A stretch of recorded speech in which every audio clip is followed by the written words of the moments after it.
Y para la gente inexperta la vasija estaba buena. Para el que no era alfarero se veía bien. Desde lejos decían: viste bien, se ve bien, está bien. Pero el alfarero sabe que tiene cosas que no debe. El alfarero tiene el conocimiento de qué está bien y qué no está bien.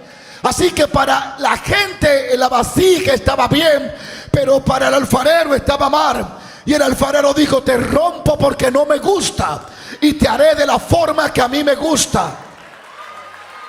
Dios va a trabajar contigo para que tú trabajes para Él. Pero primero tenemos que ser. El Espíritu Santo habló estas 3 palabras en un sueño en mi corazón, en mi espíritu. Yo no la entendía. Yo la escribí en el sueño, pero después se me olvidó. Pero orando volvió el Espíritu y la trajo. Y me dijo estas 3 cosas: ser, hacer con Dios y hacer para Dios. Ser en Dios, hacer con Dios y hacer para Dios. El problema es que queremos hacer para Dios sin hacer con Dios. O queremos hacer con Dios sin primero ser en Dios. En Marcos 3 hay estos 3 principios. Jesús dice: llamó a lo que quiso para que tuvieran con Él, para luego ser enviado por Él y para luego trabajar para Él. La generación de hoy quiere hacer para Dios sin con Dios. Quiere hacer para Dios sin estar con Dios. Y no se trata de la velocidad, se trata de la efectividad. Muchas personas están corriendo, pero no precisamente están siendo efectivos. Están subidos en esas máquinas de correr que hay en el gimnasio. Están moviéndose, pero están estáticos. Así es cuando tratamos de hacer para Dios sin haber estado con Dios. Nos estaremos moviendo, pero no avanzando. Y no estamos aquí para perder el tiempo, porque el tiempo es corto. Nuestro tiempo debe de ser efectivo para poder lograr el propósito por el cual Dios nos hizo existir. Muchos cristianos no entienden este principio. Para vivir una vida de éxito y de victoria, debemos de ser en Dios, hacer con Dios, para luego hacer para Dios. Déjame aclararte lo mejor. Muchas personas comienzan con la última parte, hacer para Dios sin haber sido en Dios. Y esto le lleva al fracaso. ¿Por qué? Porque quieren hacer para Dios sin estar en Dios. Y esto es un fracaso total. Cuando quiere hacer para Dios sin ser en Dios, sin estar con Dios, cometerá errores. Y el error principal es que convertirá tu vida, tu propia fuente. Cuando quieres hacer para Dios sin estar en y sin hacerlo con Él, convertirá tu propia vida, tu propia fuente. Cuando queremos hacer grandes obras para Dios sin ser en Dios, sin estar con Dios, perderemos nuestras fuerzas y fracasaremos. Miles de cristianos están enfocados en trabajar para Dios sin dejar que primero Dios trabaje en ellos.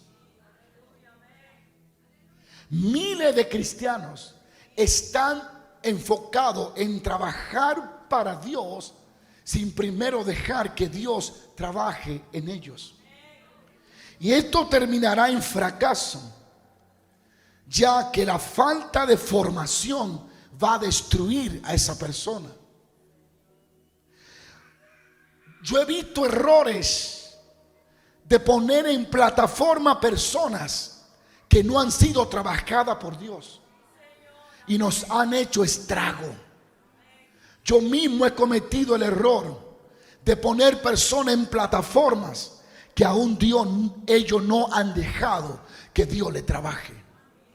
Terminan llenos de ego, creyendo que ellos pertenecen a esa dimensión, cuando ellos no pagaron el precio del proceso para estar ahí.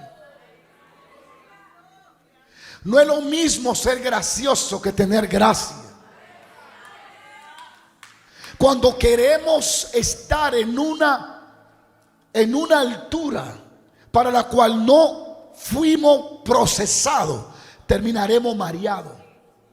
Yo le agradezco al Espíritu Santo que cuando en mi afán de que me bendijera, de que me usara como cualquier ser humano, Él se me reveló y me dijo: tú no estás listo. Si yo te doy lo que tú quieres, te pierdo. No es tu tiempo, no está listo para este tipo de prosperidad y este tipo de bendición. Yo dije: gracias porque me amas, porque no me diste lo que quiero, sino lo que podía manejar en el momento de mi temporada. Sigo paro.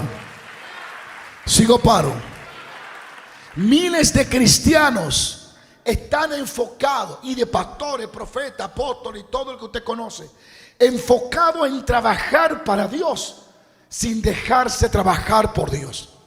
Y ese es un error que a lo largo del ministerio va a brotar. Se va a ver la infantilez espiritual, se va a ver la falta de madurez, se va a ver la locura, la loquera y los disparates en el altar, porque quieren trabajar para Dios sin dejarse trabajar por Dios. Y ese es el centro de mi mensaje. Podemos desear hacer muchas cosas para Dios, ganar almas para Dios, trabajar para Dios, pero siempre rindiéndonos y diciéndole: Dios, trabaja conmigo también para yo poder trabajar para ti. La Biblia está llena de algunos ejemplos de personas que quisieron trabajar para Dios sin dejarse trabajar por Dios. Y todos terminaron en fracaso. Todos terminaron en fracaso. Todos terminaron en fracaso. Yo entendí profundamente que yo tenía que pedirle perdón a Dios, porque yo había dimensionado personas que no estaban listas. Le había dado puesto a personas que no están listas. Había posicionado personas que todavía no estaban listos. El amor, el afán por hacer cosas para Dios me cegó. Pero el Espíritu Santo habló en sueño conmigo y me dijo: hay que ser conmigo, hay que ser en mí para poder trabajar para mí. Y hoy Dios le está hablando a cada uno de ustedes que no importa que otro vaya delante de ti, lo importante es que Dios comenzó una obra contigo y Él está trabajando contigo. No te debe de afanar porque otro tiene lo que tú no tienes. Tal vez el otro puede manejar lo que tiene, que tú quieres, que no tienes, pero que tú no estás listo para manejarlo. La vida consiste en agradar a Dios y en estar completo en Cristo Jesús. Entonces la Biblia habla de personas que trataron de hacer para Dios sin haber estado en Dios. Trataron de trabajar para Dios, pero no lo hacían con Dios. Y el ejemplo que quiero señalar es Moisés. Eso está escondido en Hechos. ¿Por qué Moisés fracasa? ¿Por qué Moisés sale huyendo de Egipto? Una de las razones es que no quería ser hijo de la hija de Faraón ya. Pero otra es que lo estaban persiguiendo para encarcelarlo o matarlo. ¿Por qué? Porque Moisés quiso liberar al pueblo sin estar primero con Dios y en Dios. No tenía ninguna experiencia personal con Dios. No conocía el poder de Dios. Nunca había oído la voz de Dios. Él conocía de que Dios tenía un plan con él, pero Dios no se lo había revelado. Y él quiso hacer sin Dios lo que solo se hace con Dios. Y ese es el problema. Queremos llenar iglesias sin Dios cuando solamente con Dios se pueden llenar. Queremos llenar un estadio sin Dios cuando solamente Dios es que llena los estadios. Aleluya, alguien bendiga a Dios.